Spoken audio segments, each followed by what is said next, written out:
Hello and welcome to episode 79 of the Alfa Romeo Driver Podcast, brought to you by the Alfa Romeo Owners Club. I'm Guy Swarbrick, and with me to discuss recent and upcoming club events, I have Club Chairman John Griffiths, Thames Valley Section Secretary and Board Member Kirsty Hodson, Club Manager Nick Wright, and Mito Collector David Faithful. Good afternoon, everyone. Good afternoon. Okay. Yeah, so I thought we've got us all together after the first event of the year, so that's the obvious first place to start. Spring Alfa Day was a bit of a disappointment, wasn't it? Was it though? Was it? Well, you're the man with the numbers, Nick. How much of an undisappointment was it? We had, I would say, for Spring Alfa Day record, 603 cars and 1,090 people there. Which is pretty amazing, isn't it? For a grey day in early April. Very much so. And we had 450 last year up the road at Burley House, which was a lovely blue skied day. But this venue, despite it having a rather high ticket price to get in, certainly brings people along. And it has done for over 20 years now when we've been there. And, you know, it's a firm favourite on the calendar. Obviously, a lot of car people love aircraft too. And it's a great excuse to come along. And I picked up loads of notes about people wanting to bring their dad with them. I think we saw a bit of that. But there certainly seem to be all sorts of people along there as ever, and lovely arrangements of cars too. I think the irony this year was the aircraft is part of what brings people there, but the number of people I've spoken to who said with 600 plus cars there, they either had no time at all to go to the aircraft exhibitions or squeezed it into the last 20 minutes at the end, which is... That's right. They all wanted to go. Yeah, this year I finally went in the Land Warfare Museum. I've not been in that for about 3 visits to the site, so quite enjoyed that, and always like to go and see the Tiger tank down the very bottom end there. It's always so impressive. So that made a change. And you say it was a grey day, Guy, but in fact it was the best day we've had for weather around here for the last fortnight. The week before and week after. Either been windy, wet or both. And to be fair, although people can't see this on the podcast, I drove to and from the venue with the roof down on my Spider and have quite a seriously sunburned forehead. So the sun did break through. It did. The great thing about the location is also that there are actually aircraft flying. So it's not just a static museum, is it? There's planes going up and down, and you saw the Hurricane take off. You know, it is an active airfield, and it's good to see that whilst you're wandering around, because you basically just look up and there's a Hurricane or a Spitfire flying. And of course, it was 2 active airfields in one on the day. So after a little bit of negotiation with Duxford ATC, we were able to get the drone up and get some aerial video and still footage of the cars, which was quite good fun. That's really, really good. I've thoroughly enjoyed that on our YouTube channel, that 20 or so minutes, because it's quite clever how you've edited it, Guy. Obviously, it goes in a kind of time chronological order, but you can see how the event built. You know, I really enjoyed that. And the key thing was I was able to count the number of tonales there, because I'd left that end of the field, and I was able to go back and see, and we actually had 9 along, which I think was 2 from our sponsoring dealers, Research Garage in Nuneaton, and Dipesh and the team brought that over with a model year 2023 Giulia and a smart Stelvio as well. But yeah, to see that there were 7 club members with them there, including, I think there were at least 2 of the plug-in hybrids that they'd picked them up last week. Yeah, which is a bit of a sore point. One of those was Alan Greenhalge's wife, Tanya, who had the GTAM there in the glorious red livery as well. Yeah. And ironically, I said I drove away from the venue with the roof down. I drove to the PHEV launch. Yeah. So I'm still under embargo from that, so I can't tell you about the car that I drove in Yorkshire. But I can tell you about Alan's. Yeah, then the one you saw. Yeah, absolutely. I must say, I spoke to them as well, and another fellow who was in a red one, and he said that although it's only got a 1300 turbo, it actually sounds really good. So I'm looking forward to actually having a go myself. Yeah, I'm on not Monday at my local dealer. So I'm not sure if I can talk about the sound of it. I'm allowed to talk about the look of it and the fact that it exists, but I'm not allowed to talk about driving impressions until the 29th of the month. And this will have to come at a later date. Yeah, so I'm trying it on the 24th. So I can't say this, but I think you'll enjoy it. Oh, good. Just on the drone, that created a lot of novelty effect for all the visiting members as well, because everybody kept looking up, and as the drone was flying around, the volume of neck aches we must have all got, turning to see a drone above us and worrying it's going to take our hair off or something. Was quite, it was quite good fun, actually. It was at a safe altitude at all times. And I tell you what, they're a lot quieter than the early ones were. I remember my first one at an Auto Italia event and wondering what the hell this thing was with 4 little propellers on it. That must be over 10 years ago now, but it was a proper drone from the noise, you know.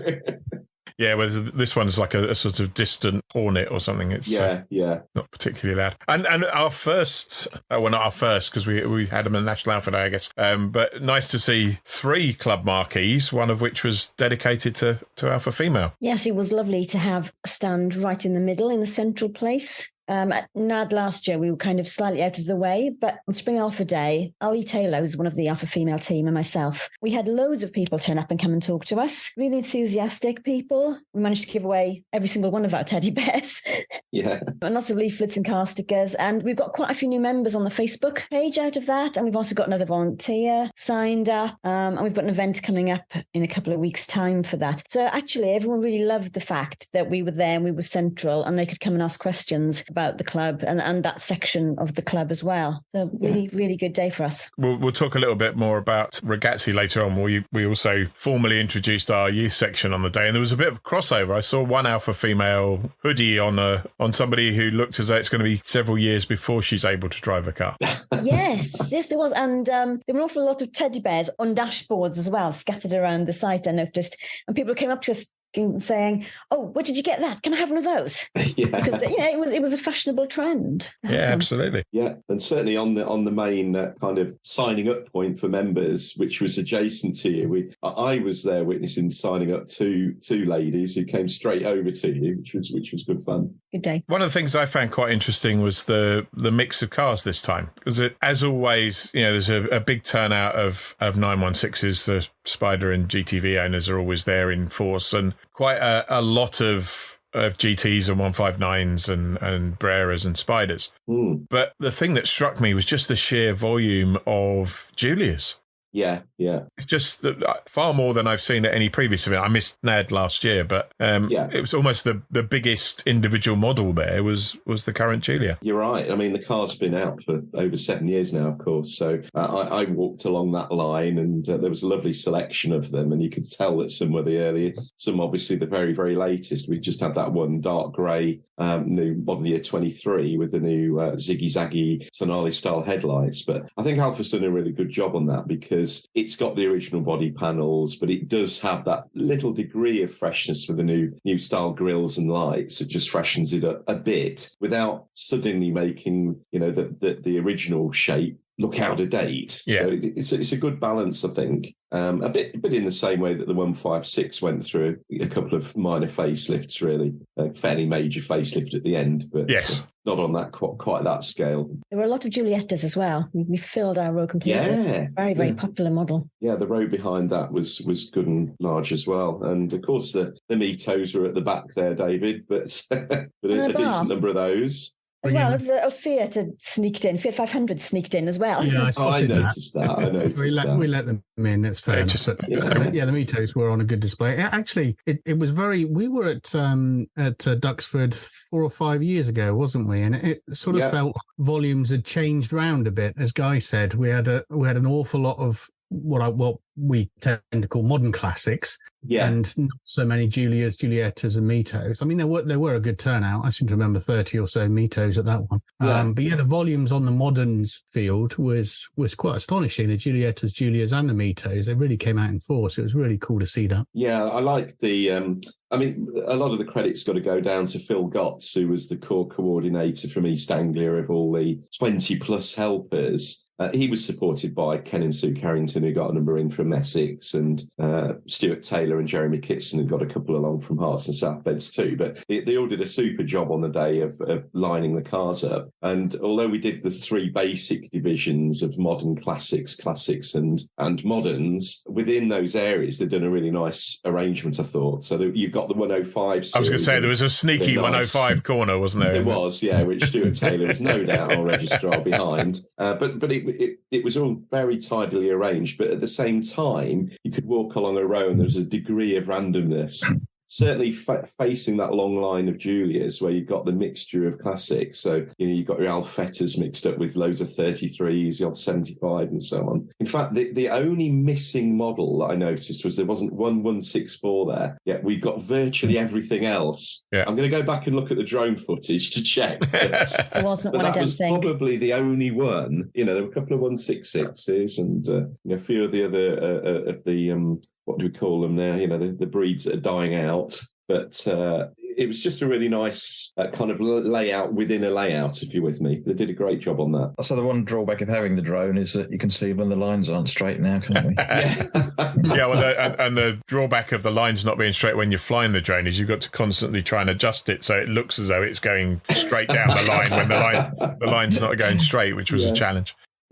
That real classic section, if you like, the non 105 classic group. Yeah. On the one hand, it was a slightly lower number than I was expecting, but as you say, the variety was fantastic, and lots of models that you see very rarely. There were a couple of. I don't think I've seen two 33 sport wagons at an event for a long time. I didn't know there were two 33 sport wagons left, to be honest. Tiny number. Far fewer 33s and Alfa Suds now. Yeah. And there were some gorgeous Suds there, and some that I'm pretty sure were there that weren't at National Alfa Day last year, among that 60 odd that we had. So, some great stuff to see. And I did speak to a number of people on the day about the cars and recently prepped Alfa Suds actually in sprints. And we had a lovely white sprint that won one of the public vote runner-up places. And we brought that over at the end of the show to line up with the other prize winners. And the fellow who'd done that has really created a kind of, something along the lines of a Singer Porsche 911. So, he's fitted a few little modifications to it, like bullet shaped door mirrors that obviously weren't standard, but they just kind of suit it. And he'd got some Super 5-spoke alloys that were a little bit fatter than were true back in the day, but it was a beautifully, tastefully done car. And there were just so many good ones. The guys, in the end, it was Phil Gotts and Stuart Taylor that chose the kind of experts' view of the class winners, but it was a hell of a job for them. But they came up with some interesting cars. I can go through those if you fancy. Yeah, no, that'd be good. Okie dokie. So in the modern classification, we didn't really mention them earlier, but it was a Stelvio that won that one in Visconti Green that belongs to John Waymont and family. And that was a really nice original colour and spec'd by him back when there was a range of modifications that you could do personalisations you could do on a car. And so it's got yellow seat belts and yellow calipers. Really tidy car, that one. And they look after it really well too. Then Ian Osborne, who's a past concourse entrant, he in the more the future classic category, got his lovely 166 in blue, shined up to a shilling with its interesting cream interior and Zender body kit. So that was a worthy winner. I know he entered the concourse at NAD and came runner-up with that car. And then another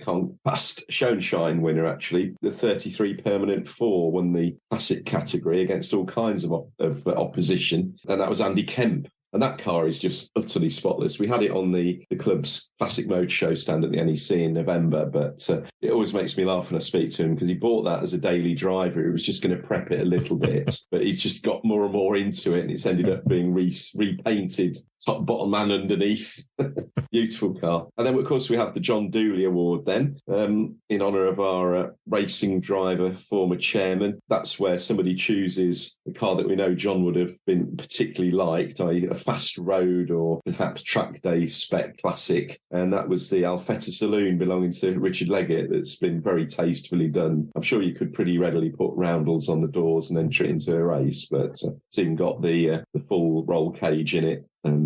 Really, really smart Alfetta Saloon that you don't see very often converted like that. Yeah, we don't see very often at all these days. No. I should also mention then we had the public vote, of course, and David came up with a fantastic idea of a QR code, and through our new wonderful website, people were able to do a digital vote for their favourite car. And the winner of that was Kirsten Joss with an outrageous Mito with its glitter panels on it, but a nice machine. Yeah, and that area where we displayed the winners at the end had some interesting occupants earlier in the day. And we talked about Alan's GTA M, but that was joined by 2 others plus a GTA, that's more than 10% of all the GTAs and GTA Ms in the UK, which is not bad going, and a couple of 8Cs, and it was did anybody do a count of the 4Cs there? Oh gosh, now you're going to 22, I think, wasn't it? 22 was called, which is brilliant. I remember some of the recent Duxfords just on the back of the 4Cs, because I think we did one in 2015 and 2016. So we've got the first time it was all coupes, the next time the Spider was a Star Machine, but it's clearly a really popular car in club members' hands. They're so special, and it's great to group them together. It shows. Yeah. The 1900 touring race car that turned up was rather tasty as well. Oh, it was indeed. Yeah, it came and parked in one of the spots reserved for GTA M, but I think everybody was quite happy with that. It fit in nicely. It did. So how good is it? And what does it say about us as a club when our main arena has got 4 GTAs, that 1900, 2 8Cs, and a 156 cross wagon? Yes, absolutely brilliant. Shouldn't forget that car. I mean, it's so rare in the UK. Gosh, do we know of another one? I know he brought that one. He brought that one back from Poland, didn't he? He drove it all the way back. Yeah, but I'm not aware of another one. I don't think I've seen another one in the UK at any show anywhere. So, a really fascinating car with a jacked up suspension and the added kit. Yeah, it's like an Audi Allroad, but pretty. Yeah, exactly. And with a decent engine. It was bizarre that I think they arrived in about 2003, just at the end of the 156 life. But I can only imagine somewhere along the line there were delays in bringing it to market. But so we talked briefly about Ragazzi. So that was the other thing that happened at the event, was we had our first Ragazzi get-together. Mm-hmm. And I think for those of you who missed the announcement on Facebook and in other places, Ragazzi is our new section for members who are, broadly speaking, 30 and under, with a little bit of flexibility on that. And they had their kind of first informal get-together at Duxford, a couple of group photos that we'll have in section news in the next issue of the magazine. But I think one of the things that was kind of interesting there, I mean, it's a 13-year age group, so there's quite a lot of difference between a 17-year-old Ragazzi member and a 30-year-old Ragazzi member. But I was kind of expecting Mito and Giulietta to dominate, and they do. Mm-hmm. But there's a couple of Breras, there's quite a few 916s of various sorts, a couple of GTs, a couple of Giulias, new Giulias, one 105 Giulia, at least one 4C. So there's quite a mix there. And already Kirsty talked about new members in the Alpha Female Facebook group. I think we went from 23 to nearly 60 in the Ragazzi group over the course of that event. So yeah, that's great. Of course, it'll be another area where we have crossover, and the modifieds is an obvious thing, but I think it's a really good thing for the club to be doing. And there's so many other car clubs want to attract younger people, that we can do something different. And I think, Guy, as well, we've often talked about the need for the club to do more social media wise, but these guys just do it all the time. Yeah. And will be perfect to engage. The one thing we haven't seen yet is some of the drone footage I shot in TikTok mode, in portrait mode, and I didn't even bother editing that. I just sent it to the Ragazzi social media guys to let them get on with it. But you're right, there is a crossover. I mean, there are modified female Ragazzi. That sounds wrong, doesn't it? Yeah. But you know what I mean. There are people who are in all three sections / registers. So. And why not? Just to mention, John mentioned that we had the smartphone voting for your favourite car of the day, which is a world first for this club, actually. That's the first time we've done that. However, Nick and I were very worried, thinking, well, are people actually going to do it, or will people be cross that they have to come and fill out a form if they don't have a smartphone and so on? But we had almost 140 votes using that QR code. Yeah. So it did work out all right, I think. I think it's a good reflection and timely as we launch Ragazzi, that we're basically offering QR code scanning on the programme, immediate voting, and we saw the votes coming in real time, and it helped us count them before we would ordinarily have been able to. And courtesy of Nick's random number generator, we were able to do the prize draw from it as well, weren't we? Do you know, I'm so pleased. I mean, it sounds a really simple thing, doesn't it? But of course, you've got 140 votes plus about another 25 or 30 paper votes. Yeah. how do you pick it out of a hat? You can't, can you? Yeah. So we had to allocate a unique number to each of the paper votes, each of the electronic votes with a unique number, generate a random number, and hey presto. But it was a few minutes of panic where Nick and I were thinking, oh my God, what have we done? But we managed to recover it anyway, and it was still all fair and above the board. Absolutely. Well, it's nice to see QR codes, the overnight success they've been since they were launched in 1994. Yeah, but you can't rush these things. We've got to ease ourselves in. We're dragging ourselves into the 20th century. How about that? Yeah. That's grand. I only heard one complaint. Actually, a complaint? Spring Alfa, yeah. There wasn't any pizza. Oh, no. That was no the complaint. Pizza. So if that's the worst that happened, I think they did pretty well. Yeah, I didn't actually have time to eat. No, I didn't eat, no. I think, I'd taken a sandwich because I know I was nervous, and I managed to slot that in between signing some members up. So the burger van did look quite like just a burger van. I'm hopeful somewhere else on the site there was, vegetarian and vegan options. I mean, I'm happy with meat, but there was in the American hangar. So they've got good stuff in there. So, but again, people often go to the nearest thing they see and form a queue without necessarily, looking at the nice program and seeing where the other options were. But still, it's fine. But no, I picked up on a really, really happy vibe at the whole event, really. It was lovely. And loads of people coming up and saying, oh, this is brilliant to see again. I went to National Alfa Day last year. I didn't realise Spring Alfa Day was similar, and, it really, really good. You didn't say we didn't realise it was similar either. No. But no, it's great to see it. It really is. And I think that there are a number of sites I won't forget. One was, I don't think I've ever seen Ken Carrington wearing a high vis directing traffic ever. It was brilliant to see Ken. Ken was really grafting with the Essex section, getting the cars lined up.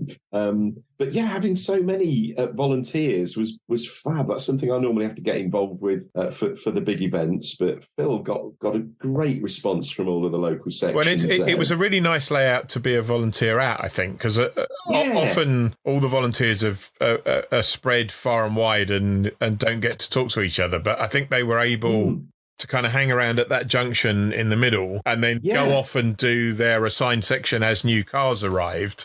But still, socialise a bit, apart from the people at the gate, obviously. Yeah. But at some events, there's a marshal every 200 metres or something. But no, I thought that went really well. I was looking through the online ticket site post-event, and there was a surprisingly high number of people bought the tickets over the Saturday night or even the Sunday morning, which is either people with busy diaries or no faith in the weather forecast. Well, the weather it kind of got steady on the forecast for the 3 or 4 days beforehand, but in the 2 weeks leading up to it, it was all over the place. It was pouring with rain and gale force winds, and then the next day it was sunny all day, and so I can understand that to a degree. Well, we do know that we've seen this certainly since COVID, and we introduced the advanced ticket sales more seriously.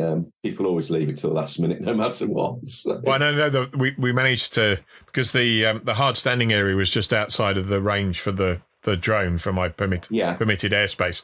We managed to persuade the 4 GTAs to come behind the marquees to do a photo shoot at the end. And I know at least 50% of all the GTA owners were a bit reticent to go on there in the fear they might get stuck in the grass.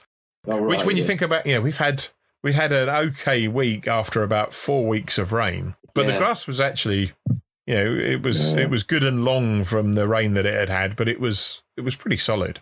The van sat on it quite happily, didn't it? Even on the Saturday, we were sitting exclusive van, because there's only one of those there and not 4. Sounds. Yeah, absolutely. And how many votes did it get in the public vote competition? Just 6, the one, I think. Oh, just one, all right. Just yours. I was slightly concerned if the random number generator came up with Nick's vote for his van. So I would have fudged it if that had happened, but we didn't. We didn't have that. We do need that Alfa Romeo badge on the front of that Iveco, though. We're going to have to get one sorted. Yeah. Just on the without going on and on about the GTAs and GTAMs.